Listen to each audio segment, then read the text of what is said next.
तो बच्चों, हमने लास्ट क्लास में मैट्रिक्स की प्रॉपर्टीज के बारे में बात की थी। तो उसमें एक इंपॉर्टेंट प्रॉपर्टी है ट्रांसपोज ऑफ ए मैट्रिक्स।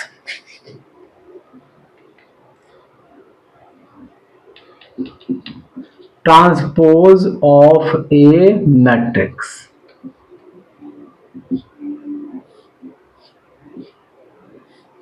तो ट्रांसपोज ऑफ ए मैट्रिक्स की यदि हम बात करते हैं, यदि कोई एक मैट्रिक्स हमारे पास ए कोई मैट्रिक्स गिवन है, तो इसके रोज को कॉलम बना दिया जाए।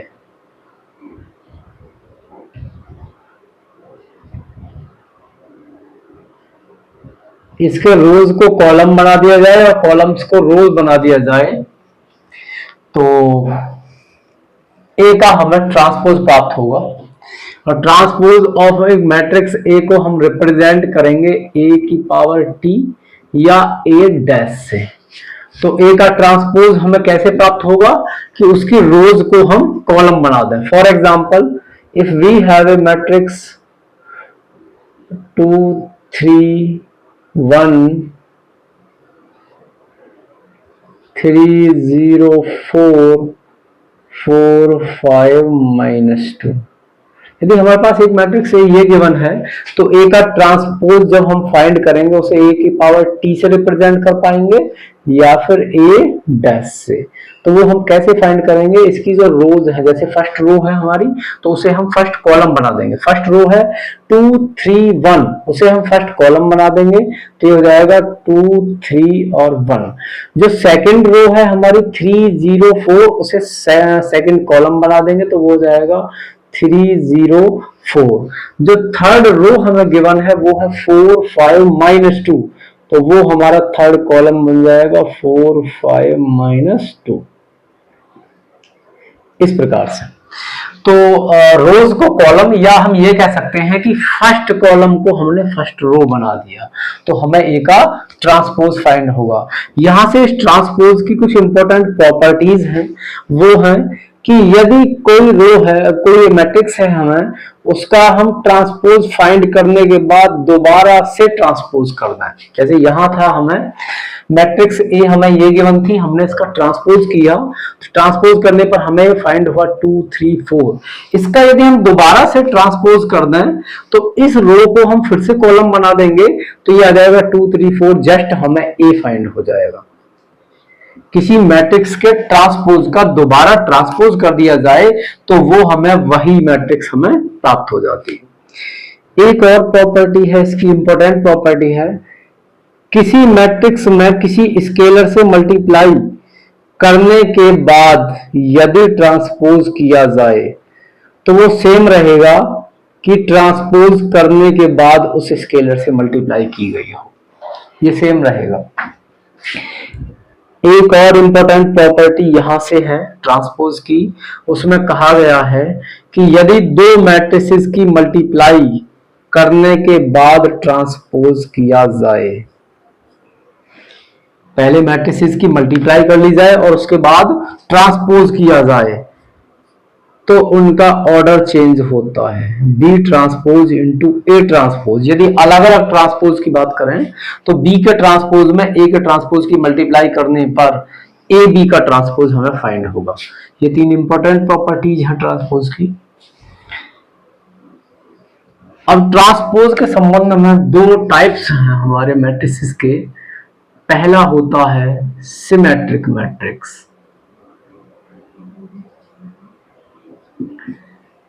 सिमेट्रिक मैट्रिक्स,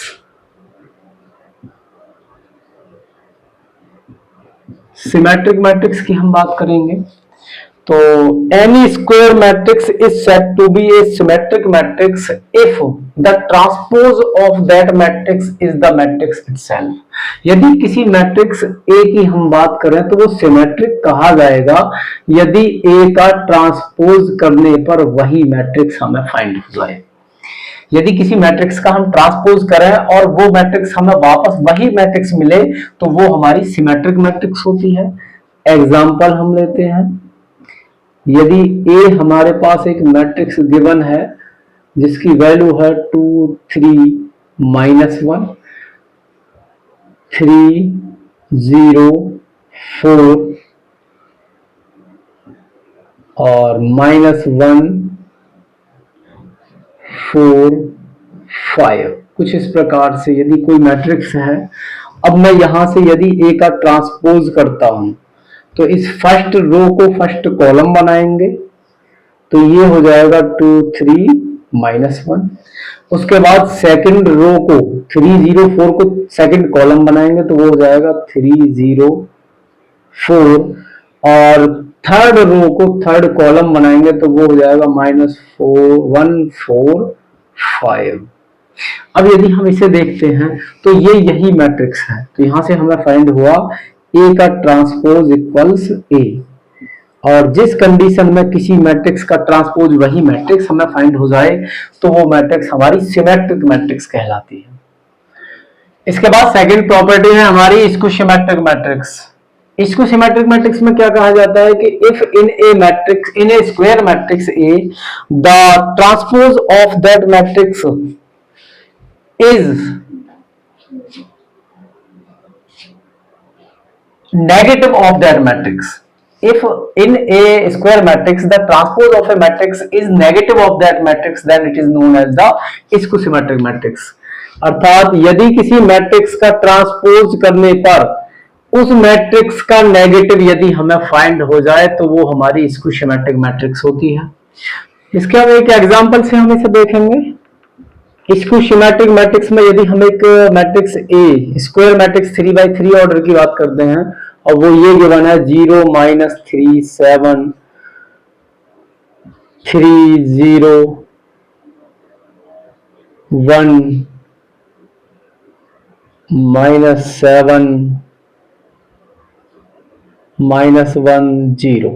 इस प्रकार यदि कोई हमारी स्क्वायर मैट्रिक्स गिवन है और मैं इसका ट्रांसपोज करता हूं ए ट्रांसपोज, तो ट्रांसपोज में क्या किया जाएगा, जो हमारी फर्स्ट रो थी 0 -3 7 उसे फर्स्ट कॉलम बना दिया जाएगा, तो हो जाएगा 0 -3 7। सेकंड रो को सेकंड कॉलम बना देंगे हम, तो ये हो जाएगा 3 0 1 सेकंड रो है तो वो बनेगा 3 0 1। थर्ड रो है हमारी -7 -1 0, उसे थर्ड कॉलम बनाएंगे तो ये हो जाएगा -7 -1 0।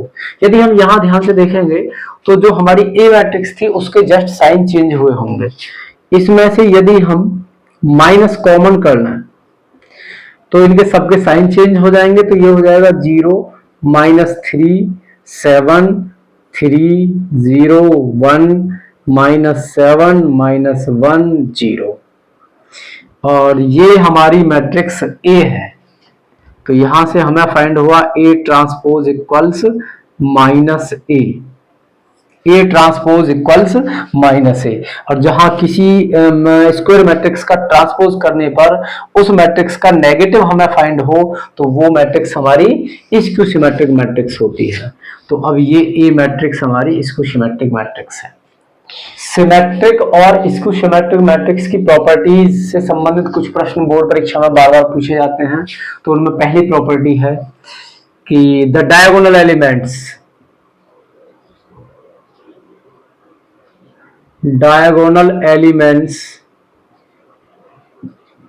Of skew-symmetric diagonal elements of skew-symmetric matrix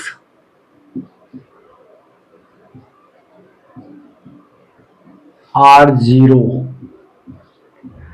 skew-symmetric matrix यदि कोई है तो उसके डायगोनल के सभी एलिमेंट्स 0 होंगे।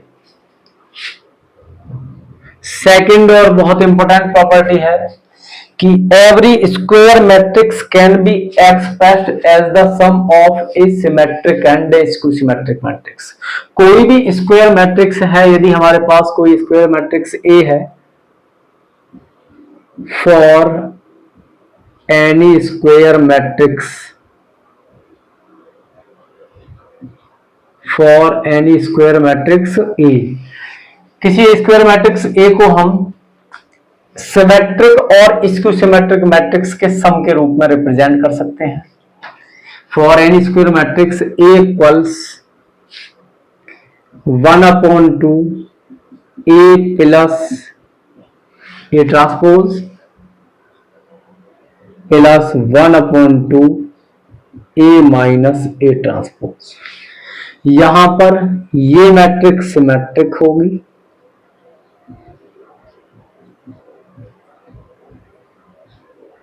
और ये मैट्रिक्स स्क्यू सिमेट्रिक होगी।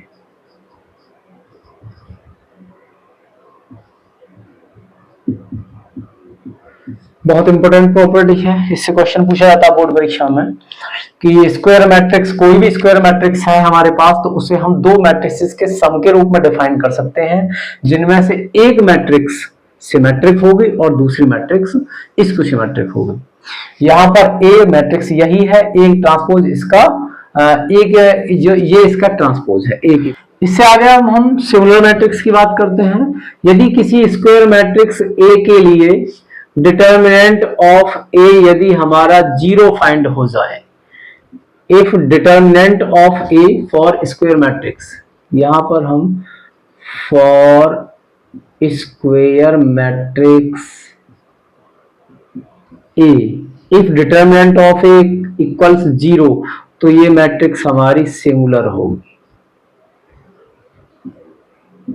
और यदि डिटर्मिनेंट ऑफ ए 0 फाइंड ना हो तो ये हमारी नॉन सिंगुलर होगी। यदि किसी स्क्वायर मैट्रिक्स का डिटर्मिनेंट 0 फाइंड हो तो वो मैट्रिक्स सिंगुलर कही जाती है, और उसका यदि डिटर्मिनेंट नॉन जीरो है तो वो हमारी नॉन सिंगुलर कही जाती है। इससे आगे हम बात करेंगे adjoint of A square matrix ए। किसी स्क्वायर मैट्रिक्स ए का एडजॉइंट हम कैसे फाइंड करेंगे, इंपॉर्टेंट टर्म है ये भी।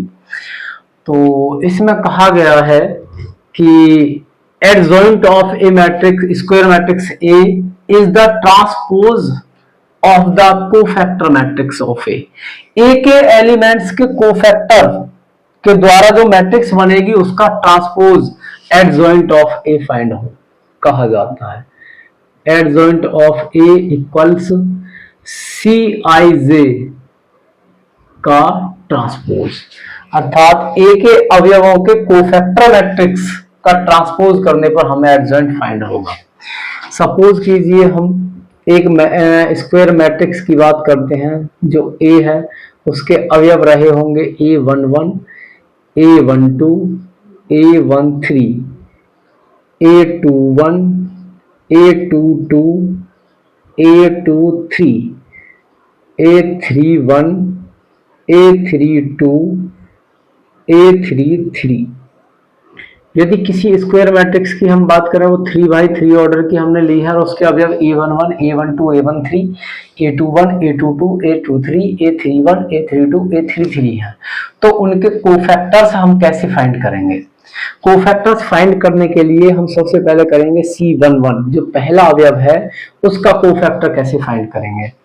तो जिस अवयव के कोफैक्टर को हम फाइंड करने की बात कहेंगे वो कॉलम और वो रो और वो कॉलम हम छोड़ देंगे, तो हमें फाइंड होगा A22। यदि मैं इसे और इसे छोड़ दूं तो ये हमें फाइंड होगा A22 A23 और उसके बाद A32 और A33, ये हमें फाइंड होगा। तथा इसकी पावर -1 की पावर यदि C11 फाइंड करना है तो इनका हम सम करेंगे तो ये 2 हो जाएगा। -1 की पावर 1 + 1, जब -1 की पावर 2 होगा तो ये प्लस हमें आंसर देगा और इसकी वैल्यू आएगी A22 A33 minus A32 into A23। यहां से हमें C11 फाइंड हो जाएगा, पहले अवयव का कोफैक्टर। अब यदि हम इसके दूसरे अवयव का कोफैक्टर फाइंड करें तो वो होगा C12 और उसकी वैल्यू होगी -1 की पावर, इनका सम करेंगे तो हो जाएगा 1 + 2। उसके बाद जब हम इस अवयव का कोफैक्टर फाइंड करेंगे तो हमारी ये कॉलम, ये रो और ये कॉलम के अवयवों को हम छोड़ देंगे, फिर हमें मिलेगा, यदि हम इसे और इसे छोड़ेंगे तो हमें मिलेगा A21 A31 और ये होगा A23 और A33। यहां से इसे हम सॉल्व करते हैं तो ये -1 की पावर 3 अर्थात हमें माइनस प्राप्त होगा, और उसके बाद इसकी मल्टीप्लाई यहां होगी, जैसे यहां इसकी मल्टीप्लाई हुई थी माइनस ये हुआ था, ऐसे इसकी मल्टीप्लाई यहां होगी तो ये हो जाएगा A21 A33 माइनस A31, फिर ये आएगा A31 इंटू A23। तो यहां से हम दूसरे अवयव का कोफैक्टर फाइंड कर पाएंगे। इसके बाद हम पहली रो के तीसरे अवयव A13 का कोफैक्टर फाइंड करेंगे इसका, तो उसका नाम होगा C13। और इसका कोफैक्टर फाइंड करने के लिए हमारे पास सबसे पहला आएगा -1 की पावर, इन दोनों का सम होगा 1 + 3, और फर्स्ट रो और थर्ड कॉलम को यदि छोड़ दिया जाए तो हमें फाइंड होगा A21 A22 A21 A22, उसके बाद A31 और A32, ये हमें फाइंड हो जाएगा। अब इसके बाद -1 की पावर 4 करेंगे तो ये प्लस हो जाएगा, और फिर हमें इसकी मल्टीप्लाई इसमें A21 A32 और फिर माइनस A31 A22, ये फाइंड होगा। तो यहां से C13 की वैल्यू हमें फाइंड हो जाएगी।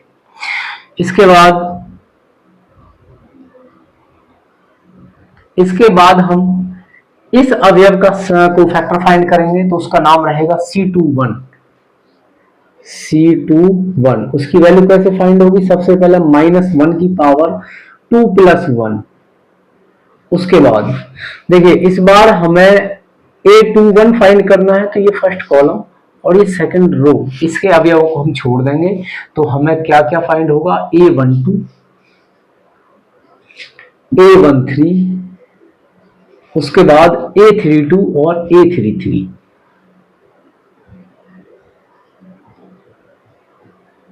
ये हमें फाइंड होगा।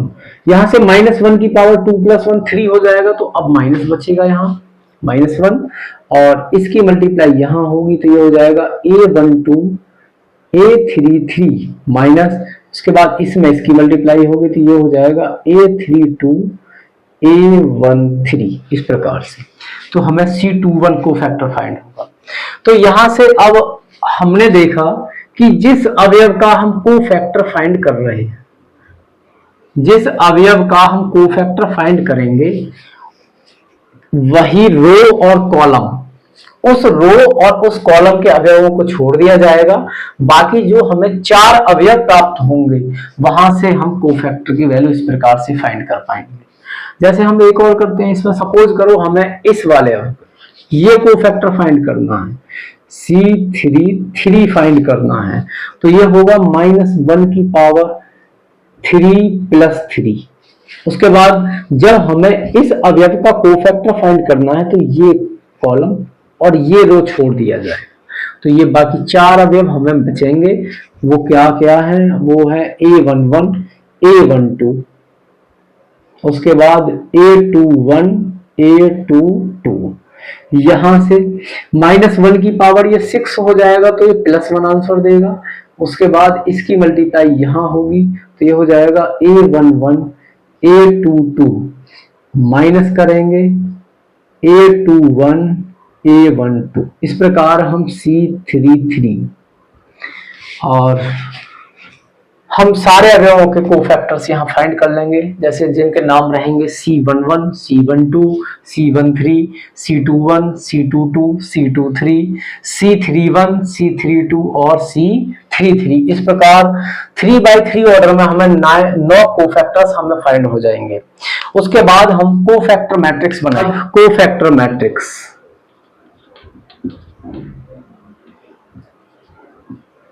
हम कोफैक्टर मैट्रिक्स बनाएंगे। कोफैक्टर मैट्रिक्स इस प्रकार से होगी C11 C12 C13 C21 C22 C23 C31 C32 और C33। जो कोफैक्टर्स की वैल्यू हमने फाइंड की होगी उन सबको हम यहाँ पुट कर देंगे। उसके बाद हमारा फॉर्मूला है एडजॉइंट फाइंड करने का, तो वो हमें प्राप्त होगा adjoint of A equals C transpose. जो कोफैक्टर मैट्रिक्स हमें बनी है उसका ट्रांसपोज हम कर देंगे। ट्रांसपोज करेंगे तो फर्स्ट रो फर्स्ट कॉलम बन जाएगी C11, C12 और C13। Second row second column बन जाएगी तो ये हो जाएगा C21, C22, C23। उसके बाद थर्ड रो हमारा थर्ड कॉलम बनेगा C31, C32 और C33। इस प्रकार से हमें एडजॉइंट फाइंड हो जाएगा। एडजॉइंट फाइंड होगा adjoint of A equals C11, C21। इस प्रकार हम सभी का किसी भी स्क्वायर मैट्रिक्स का एडजॉइंट फाइंड कर सकते हैं। यदि हमें 2x2 ऑर्डर वाली स्क्वायर मैट्रिक्स का ऑर्डर एडजॉइंट फाइंड करना हो तो उसके लिए एक शॉर्ट ट्रिक है। वो क्या है कि यदि हमारे पास एक मैट्रिक्स है adjoint of A square matrix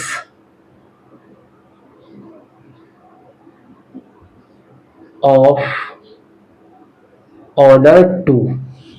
order 2 वाली स्क्वायर मैट्रिक्स का एडजॉइंट फाइंड करने के लिए क्या करते हैं हम कि यदि एक स्क्वायर मैट्रिक्स है जो है 2, 3, -1, 4 इस प्रकार से है और इसका हमें एडजॉइंट फाइंड करना हो तो एडजॉइंट के लिए हम क्या करेंगे, इसके डायगोनल एलिमेंट्स को आपस में बदल देंगे और ऑफ डायगोनल एलिमेंट्स यानी डायगोनल को छोड़कर जो बाकी एलिमेंट्स हैं उनका चिन्ह बदल देंगे। तो हमें यहां से डायरेक्ट उसका एडजॉइंट फाइंड हो पाएगा। Adjoint of A square matrix of order 2 direct हम निकाल पाएंगे। यहां से एडजॉइंट की दो प्रॉपर्टीज है जो वेरी इंपॉर्टेंट है। यदि हम एडजॉइंट ऑफ ए फाइंड करने के बाद उसका डिटर्मिनेंट फाइंड करेंगे तो वो डिटर्मिनेंट ऑफ ए की पावर n-1 फाइंड होगा। एडजॉइंट ऑफ ए का डिटर्मिनेंट मैट्रिक्स ए के डिटर्मिनेंट की पावर n-1 फाइंड होगा जहां n बराबर है order of the matrix. Order of matrix very important है। एक प्रॉपर्टी और है यहां से एडजॉइंट ऑफ ए यदि हम फाइंड करते हैं तो वो होता है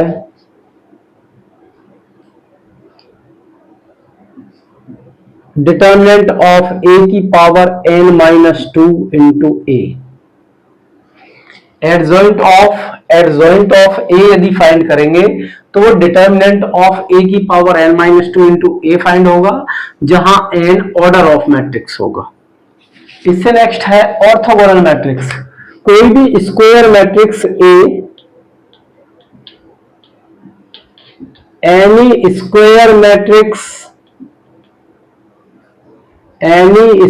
matrix A is said to be orthogonal if A into A का ट्रांसपोज इक्वल्स हमें आइडेंटिटी मैट्रिक्स फाइंड हो जाए या A का ट्रांसपोज इंटू A हमें आइडेंटिटी मैट्रिक्स फाइंड हो जाए तो मैट्रिक्स A हमारी ऑर्थोगोनल मैट्रिक्स कहलाती है।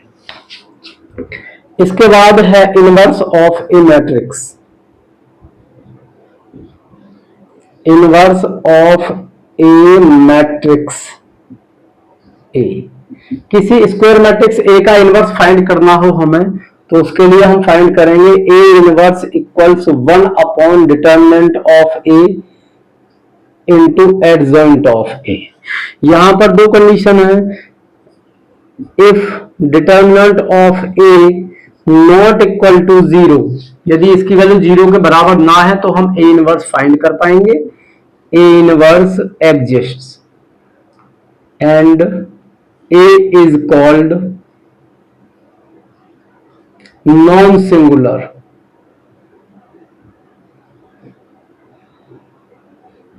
यदि डिटरमिनेंट ऑफ ए जीरो नहीं है तो इनवर्स हम फाइंड कर पाएंगे, ए इनवर्स एग्जिस्ट करेगा और ए हमारी नॉन सिंगुलर कहलाएगी। सेकेंड कंडीशन है यदि डिटरमिनेंट ऑफ ए जीरो हो जाए तो A inverse does not exist, तो ए इनवर्स हम फाइंड नहीं कर पाएंगे। एंड ए इज सिंगुलर और तब मैट्रिक्स ए सिंगुलर कहलाएगा। नेक्स्ट पॉइंट है हमारा multiplication of matrices. Multiplication of matrices ये पॉइंट था, इसे हम समझा देते हैं। मल्टीप्लिकेशन ऑफ मैट्रिसेस क्या है? दो मैट्रिसेस की मल्टीप्लाई तब पॉसिबल होगी जब उनके फर्स्ट मैट्रिक्स में नंबर ऑफ कॉलम्स और सेकंड मैट्रिक्स में नंबर ऑफ रोज बराबर हो जाए। अर्थात यदि हमारे पास ए एक मैट्रिक्स है जिसका ऑर्डर है, फॉर एग्जांपल हम बात करते हैं 3/2, और एक दूसरी मैट्रिक्स है बी जिसका ऑर्डर है 2/3 या 2/2 हम बात करते हैं। यदि इस दूसरी मैट्रिक्स का ऑर्डर है 2/2 तो हम देखेंगे फर्स्ट मैट्रिक्स में नंबर ऑफ कॉलम और सेकंड मैट्रिक्स में नंबर ऑफ रोज सेम है, दोनों बराबर हैं, तो मल्टीप्लाई ए बी पॉसिबल हो जाएगी। ए और बी की मल्टीप्लाई पॉसिबल होगी और जो ए बी मैट्रिक्स आएगी हमारी उसका ऑर्डर आएगा 3/2। देखिए बीच वाले हम हटा देंगे तो उसका ऑर्डर आएगा 3/2। यदि ये तो फर्स्ट केस है, यदि कुछ ऐसा हो कि मैट्रिक्स ए का ऑर्डर है 3/3 और दूसरी मैट्रिक्स की हमें मल्टीप्लाई करनी है जिसका ऑर्डर है 2/2, तो हम यहां देखेंगे फर्स्ट मैट्रिक्स में नंबर ऑफ कॉलम्स और सेकंड मैट्रिक्स में नंबर ऑफ रोज बराबर नहीं है, तो multiply A B not possible, ये पॉसिबल नहीं होगी। तो मल्टीप्लाई का हमारा नियम है कि फर्स्ट मैट्रिक्स में जिन दो मैट्रिक्स की मल्टीप्लाई हमें करनी है उसमें फर्स्ट मैट्रिक्स में नंबर ऑफ कॉलम्स और सेकंड मैट्रिक्स में नंबर ऑफ रोज बराबर होने चाहिए। यदि ये बराबर होंगे तो मल्टीप्लाई पॉसिबल होगी और यदि बराबर नहीं है तो मल्टीप्लाई पॉसिबल नहीं होगी। ये मल्टीप्लाई करेंगे कैसे? हम एक एग्जांपल लेते हैं हम मल्टीप्लाई करने के लिए। सपोज कीजिए हमारे पास ए एक मैट्रिक्स है और वो मैट्रिक्स है 3 2 1 और 5 4 0, इसका ऑर्डर है 2/3। एक दूसरी मैट्रिक्स बी है हमारे पास जो दी हुई है 5 1 4 0 3 -2। यदि इसके ऑर्डर की हम बात करते हैं तो ऑर्डर है इसका 3/2। इस मैट्रिक्स में 2 रोज हैं और 3 कॉलम हैं तो इसका ऑर्डर है 2/3। इस मैट्रिक्स में हम बात करते हैं तो इसमें 3 रोज हैं और 2 कॉलम है तो इसका ऑर्डर है 3/2। अब हम यहाँ चेक करते हैं कि ए और बी की मल्टीप्लाई क्या पॉसिबल है, तो हम यहां देखते हैं इसका ऑर्डर है 2/3 और इसका ऑर्डर है 3/2। तो हम देखेंगे फर्स्ट मैट्रिक्स में नंबर ऑफ कॉलम और सेकंड मैट्रिक्स में नंबर ऑफ रोज बराबर हैं तो मल्टीप्लाई ए बी पॉसिबल है। और जो रिजल्ट मैट्रिक्स हमें फाइंड होगी वो फाइंड होगी 2/2 ऑर्डर की। 2/2 ऑर्डर की अर्थात उनमें कुल 4 एलिमेंट्स आएंगे। तो मल्टीप्लाई कैसे होगी? वो होगी 3 2 1 5 4 0, इसकी मल्टीप्लाई होगी 5 1 4 0 3 -2। तो हमारी मल्टीप्लाई होती है कि रो की मल्टीप्लाई हम कॉलम में करते हैं। यहां मल्टीप्लाई करेंगे तो फर्स्ट रो की मल्टीप्लाई फर्स्ट कॉलम के अवयव में होगी, तो यहाँ 3 की मल्टीप्लाई 5 में होगी, ये होगा 15 प्लस 2 की मल्टीप्लाई 4 में होगी तो ये होगा 8 प्लस 1 की मल्टीप्लाई 3 में होगी तो ये होगा 3। अब इसी फर्स्ट रो की मल्टीप्लाई सेकंड कॉलम में करेंगे तो 3 की मल्टीप्लाई 1 में होगी तो 3 प्लस 2 की मल्टीप्लाई 0 में होगा तो 0, और 1 की मल्टीप्लाई -2 में होगी तो ये हो जाएगा -2। उसके बाद इस सेकंड रो की मल्टीप्लाई फर्स्ट कॉलम में करेंगे तो 5 5 जा ये हो जाएगा 25, प्लस 4 की मल्टीप्लाई 4 में होगी तो 16, प्लस 0 की मल्टीप्लाई 3 में करेंगे तो 0।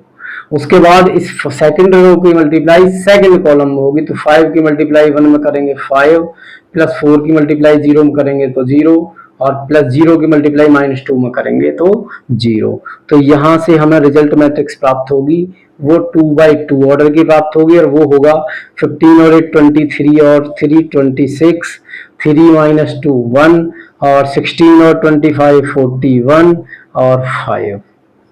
तो ये हमें ए बी फाइंड होगा, ए बी। अब हम चेक करते हैं कि क्या बी ए पॉसिबल है। अब हम बात करते हैं बी ए की।